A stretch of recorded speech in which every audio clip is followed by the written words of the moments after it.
Hello viewers, welcome to my channel. I am Mrs. Maibise. Yes, today I want to share with you on a love and companionship, how to get a partner when you are in a foreign country.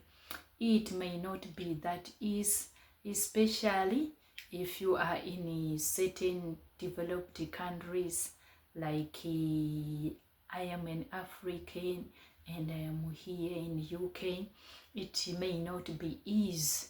So we want to help one another on how we can solve that problem. And I talked of the need for embracing technology, the use of dating sites, dating apps, dating groups, but I said you need to join those ones where you subscribe monthly by paying a certain amount, because those groups mostly it is for people who are serious, and even the owners of that dating site, they scrutinize on the profiles of people and they try to minimize those spam accounts. So I also said you need to exercise also precaution and take time getting to know each other before you meet, and also meet at a secure place. Your safety matters. Yes, I was talking of that, especially if you are someone who are in those countries where you know that you may take years without someone proposing love to you, or if you are a man, you are struggling, where can I find someone? Number 2, the use of family and friends. Yes, people use that also. There are people who get married through that way. The family and friends will be mediators. Like, on dating apps, the founder of that dating app is the mediator. Now, the family and friends are the mediators also. So, their duty is to suggest someone whom they may feel like he is compatible with you, depending on your values, your interests, your traditions. So, this idea is not of forcing you. I am not an advocate of forced marriages, no. You must marry someone you love. So theirs is to connect you. If they have photos, maybe in case where you are not staying in the same place, you exchange photos through those people being the mediators.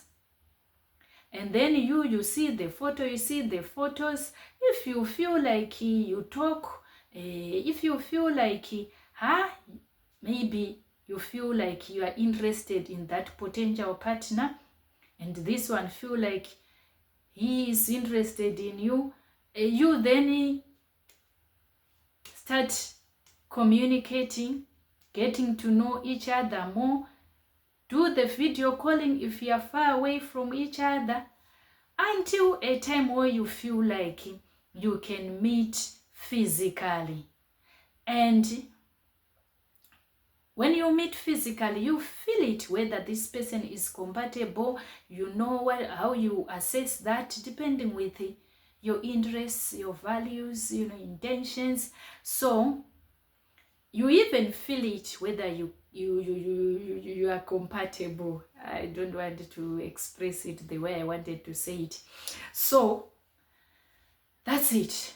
But don't just tell your relatives to look for someone, where you come from, in wherever, and then you just marry that person quickly without having time to know the character of that person, the personality, many things. You need to know many things about that person. And at any given moment, before you are married, you can even say, I no longer want you, if you feel like you are not compatible. So that's it. So you just choose on the option that you feel like this one can work for you, because we are different. If you feel like going for the dating apps, you feel like you are scared, there are these other ways. That's why I'm talking of them. I know people who got married through that way, and there are men who got married through that process. But don't do so because someone forced you to do so. That's it. That was number what? Number 2. Number 3, the use of religious communities. We go to church, some go to mosque, you know your place of worship. You be consistent in fellowshipping with others. Participate in what needs to be done there at a church, wherever you go. And then with time, you may find someone. And there are many people who got married through that process. But I also want to caution also on this one, that when you are seeing people in church, don't assume that these people who are here are perfect or are good. Take your time to know people. Don't rush. And also don't go with that mindset of you are going there for the sake of marrying. Go there because you love God, like if you're a Christian. And then you get to know people. You need to study the character and see if you are compatible. You know your values, your interests. So that's another way of doing that.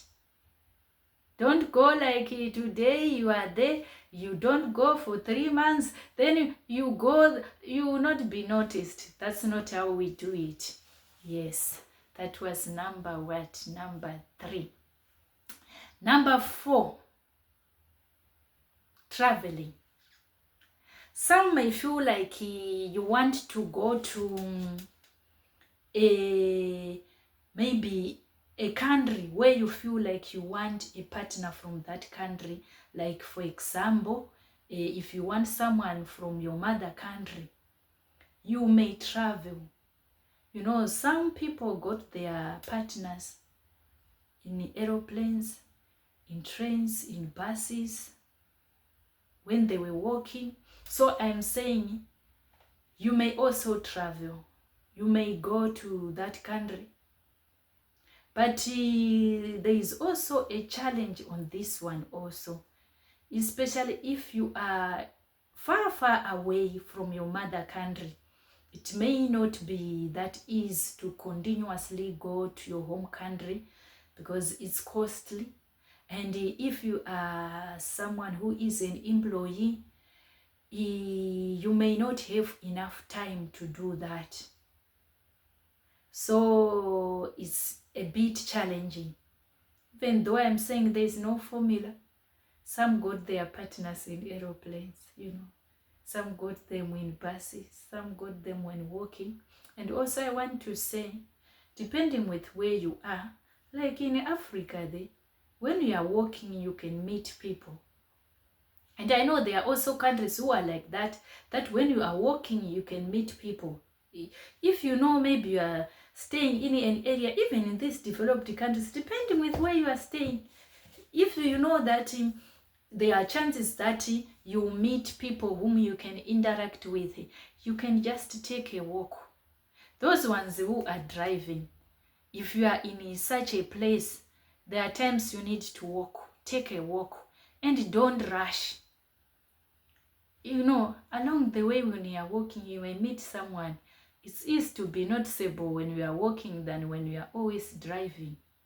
Yeah, that's another way of doing it. This was number what? Number 4. Number 5, the use of social gatherings. You know, if you have those social groups, maybe of your mother country, if you are looking for someone who shares the same values, same traditions with you, you don't want to struggle with the language barrier, you want to speak the same language, you know, it depends with what you want. We have different values, different, you know, needs. So I'm saying it depends with what you want. No one should force you to marry someone you don't want. So I am saying you go there on those social gatherings. You will meet people there. One day I was walking and I saw these people who were enjoying, celebrating. They were Nigerians. It was Independence Day, and they were, many of them, they were celebrating there. So you can go to such gatherings. Yes, I got to know of many people when I used to go to even in funeral gatherings when I was in Eswatini. So we need to go on such gatherings. Not just to always be indoors, focusing on work. We need to live a balanced life. For Zimbabweans, you find that sometimes there's this Zim festive. You go there, you meet people. Whenever you hear that they, if you know you are not going to work that day, you can have time to go there. You meet those people of your origin, and who knows, you don't know where you get this person. I know someone who was telling me that the first time she met a husband, she met that person when she was coming from the restroom. You know, there's no formula in doing these things. And there are those people who say, to those people who say, I am lonely, I need a partner. They say, what do you need men for? What do you need women for? If yourself you feel comfortable, no one forces you to marry or to get married. If you feel like you are fine like that, it's fine. But for those ones who feel like they need to marry, they need companionship, let them have that. That's why I'm saying this. And if we are facing challenges in marriages, yes, that's life. Don't make others who also want to join, you know, in this, to come to this side of ours. Don't make them feel like, no, you should not do that. No. We are different. We are different. What if that person will have sweet marriage? We are different. We should appreciate our differences. Yes, wisdom is the ability to understand differences in people, differences in seasons. So let's help them when they need help. Let us not try to make them feel like they should not look for partners. Because we should understand that I may have money, I may go to work, but if I feel like I need a partner, I have physiological needs that should be met. So if someone decides that she needs a partner or he needs a partner, we should not stop them or do like it's a crime, it's a taboo. No, let's help them. So thank you so much. I wish you the best. Yes, and let us exercise caution, know what you want, and I believe you will get a partner, and not just a partner, a lifetime partner. Thank you. Yes, chitra chiri murutsoka. Goodbye.